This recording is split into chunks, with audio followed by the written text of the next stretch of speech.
Hello, Mr. Claudy here. Now that you're experts on sequences and series, we have a special lesson where we're going to look at the sum of an infinite geometric series. But first I'm going to tell you a little story. Now this story is not part of IB and it's far beyond the class. In fact, this is something that goes back to my 3rd and 4th year university courses. But it's kind of interesting. So an important part of signal processing and a lot of other fields is something called the Fourier Series. You might have heard of this. This allows you to write any periodic function. Now, a periodic function is just a function that repeats over and over again. We're going to be looking at these at the end of the course. You can replace any periodic function as the sum of an infinite number of sine waves. And there's the the Fourier series there. So they have sine plus sine 3t, sine 5t, sine 7t, all the way up to nt, so some infinite number of sine waves. Now, visually what this is and where the application comes in, so let's say you have a square wave like this. Now, a square wave we don't see a lot in high school, but this is a big part of signal processing because this is how computers work, right? You think of the bits on your computer, they go on and off. Or think about a robotic arm moving left and right. All of these things are inputs that start in one position and end in another. So anyways, you have this square wave. Now, it's periodic, it happens over and over again. We could approximate this curve as a sine wave, right? This reaches a peak, then a trough, peak, trough, and the periods are the same. But this is not a great approximation of this square wave. However, as I can keep adding sine waves to this, to my approximation over here. So I'm going to add a higher frequency sine wave, a really high frequency, a super high frequency. These are all actually called harmonics. But as I add these extra sine waves to my approximation, you can see, and here we added in these little extra peaks and troughs, you can see that the shape of this approximation starts to look a lot more like the square wave.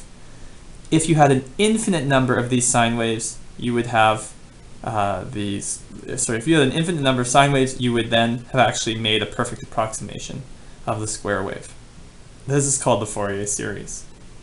So you don't have to know this, it's kind of a neat thing. You can actually find software on the internet that you can actually do this kind of signal processing without understanding the math.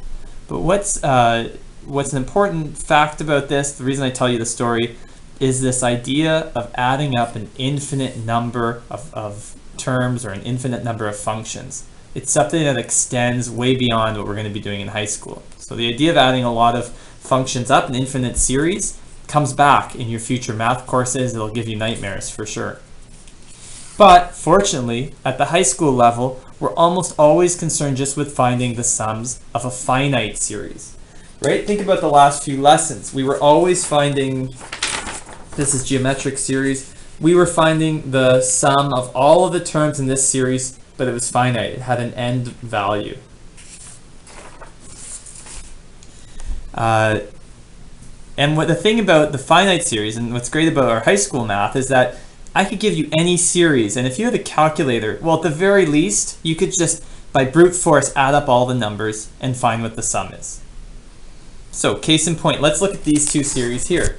Let's just do a brute force attempt to figure out the sum of these series. So this first, I think they're both geometric, I said. Yeah, they're both geometric. So the first one, what did I do to go from here to here? Well, I multiplied it by 2, right? So I have 1/3, 2/3, multiply that by 2 again, I get 4 over 3. What would be next? I'd have 8 over 3, 16 over 3, 32 over 3. You get that that familiar doubling effect. Okay, so obviously I'm not going to write out 100 terms and add them all up myself, but let's try to do a bunch. How about we add up 1, 2, 3, 4, 5. Let's do 5 terms. No, let's do 6 terms. Okay. For 6 terms, the sum is equal to, okay, so let me use my calculator to do this. So I have 1 divided by 3 plus 2 divided by 3 plus 4 divided by 3 plus 8 divided by 3 plus 16 divided by 3 plus 32 divided by 3. And that gives me 21. Okay. What about for 7 terms? Again, this is not really an official proof, but it's just giving us an idea of plus 64 divided by 3, 42.3. And for 8 terms, plus 128 divided by 3, that gives me 85. So it seems like the sum here just keeps going up, and as this doubles, it's just, we can get an idea that it's just going to keep going up. So I would call this a divergent, my favorite film, a divergent sum with infinite terms. The sum is also infinite. So you get, with this case, with this geometric series, and you could have guessed this from yesterday's lesson, if I keep adding an infinite number of terms to certain series, it's going to get bigger and bigger and bigger. It's going to blow up. Now, the second series is a little bit different. Like, what have I done to go from 20 to 10? Well, I multiplied by half. 10 to 5, I multiplied by half. My next term is going to be 5 over 2, then 5 over 4, then 5 over 8, then 5 over 16.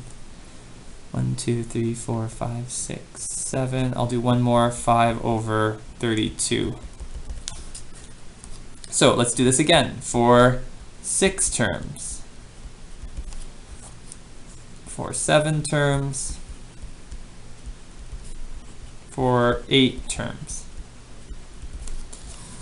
Okay, so let's try this with my calculator. Go over here. So 20 plus 10 plus 5 plus 5 divided by 2 plus 5 divided by 4 plus 5 divided by 8. And that gives me 39 point, oh shoot, I should have written S n is equal to 39.375. Now if you add 5 divided by 16, the next term, for 7 terms, you end up with 39.6875. And if you add 5 divided by 32, you get Sn is equal to 39.84375. Now, do you see what's happening here? In this one, well, the numbers are getting smaller. And right, 5 over 32 is a lot less than 20. And so as you keep adding these numbers, you get, you seem to be approaching a constant. You seem to be approaching 39 point something. Now, if we kept doing this, 9 terms, 10 terms, 100 terms, 1,000 terms, an infinite number of terms, we would find that the sum converges to 39. Or we have a limiting sum of 39 with infinite terms. Oh shoot, the sum is not 39. It actually approaches 40. I should have said that. We actually get closer and closer and closer to 40. So with an infinite number of terms, the sum is 40. So you can appreciate these two geometric series. One of them blows up and diverges, the other one converges. What's the reason why this one blows up and this one converges? Well, and we talked about this before, it has to do with that R value. An R value that's greater than 1, the thing keeps getting bigger and bigger and bigger, right? If you're doubling each time, multiplying by 2, then there's no way to avoid it. The sum or the series blows up. But if your number's less than 1, so it's a fraction, then your series can only get smaller and smaller and smaller. So there, we've written that there. We can see that the series will converge if the absolute value of R is less than 1. And you know that this means that R is between 1 and -1, right? It can be -half or -3/4. Okay, so consider how this constraint affects the formula for geometric series that we learned in the previous section. Think about that formula for geometric series. So we have S sub n is equal to U1 r to the power of n minus 1 over r minus 1. So we know for an infinite number of terms, that is, as n approaches infinity, well, if the absolute value of r is less than 1, then r to the power of n approaches 0. And you can think about this. If I have half to the power of infinity, we've already actually talked about it when we talked about limits a long time ago, that approaches 0. If your absolute value of r is greater than 1, then r to the power of n diverges. It becomes a huge number. So putting that into there, we know then that for an infinite number of terms, we have u to the power of 1, or u sub 1, 0 minus 1 over r minus 1. I can solve this a little bit. I end up with negative u1 over negative 1, or 1 minus r. So I end up with u1 over 1 minus r. It's a little bit of a proof there. I wouldn't get too hung up on the proof. The reason we did all this is to arrive at this formula, which is on your formula sheet. It's the sum of an infinite geometric series. The sum of an infinite geometric series only. We can't do it for other series. Again, we only do a little bit in high school math. It would be u sub 1 over 1 minus r. The absolute value of r has to be less than 1. So this is amazing. This allows us to add up an infinite geometric series. This is the only one we can do in high school. And it's really just a formula. It's a really nifty formula. Let's try using it in a few questions. The sum of an infinite geometric series is 20. So the sum of an infinite geometric series is 20.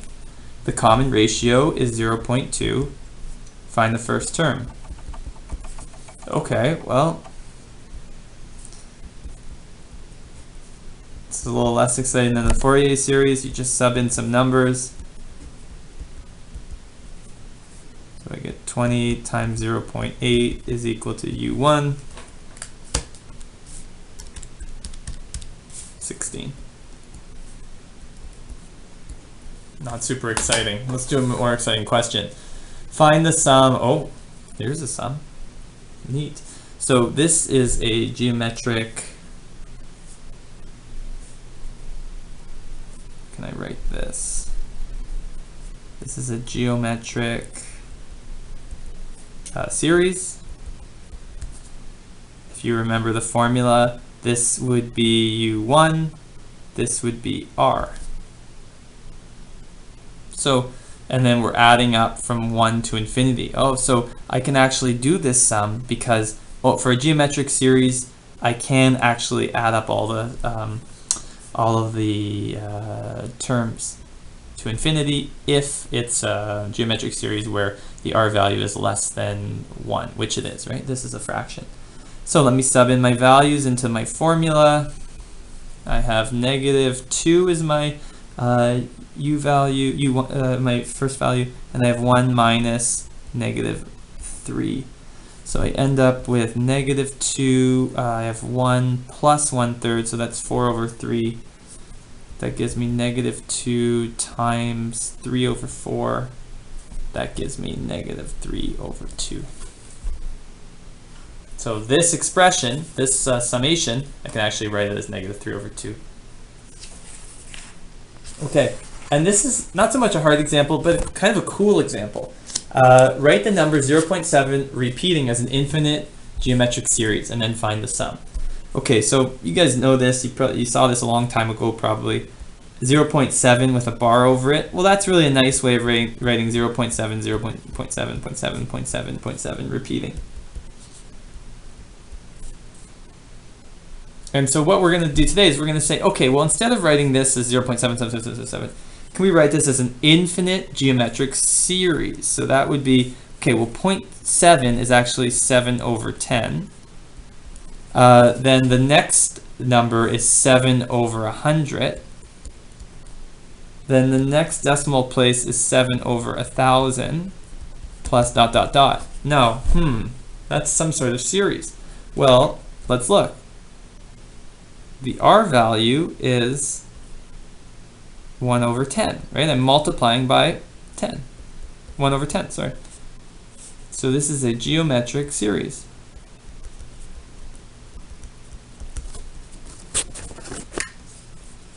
Well, if R is equal to 1 over 10, and my first term, my U sub 1, is 7 over 10, then I can actually use the summation formula for an infinite geometric series to find out what this approximates to. So U1 is 7 over 10, and then I have 1 minus 1 over 10. That gives me 7 over 10 divided by 9 over 10, which gives me 7 over 10 times 10 over 9, which gives me 7 over 9. And if you don't believe me, 0.777, repeating. So that's kind of a neat application, right? You get an idea of how we can write some sort of infinite, or some sort of number as an infinite series of numbers, and then use the formula to get a more exact answer. And that kind of links up to that Fourier series example I showed you at the beginning, how we can use an infinite number of functions to approximate another function. So that's kind of neat. Anyways, it's pretty straightforward formula, and hopefully if you get a question that leads you there, you'll know how to do it. Page 180, number 1 to 7, that is your homework for tonight. Good luck with that, and we'll see you next time.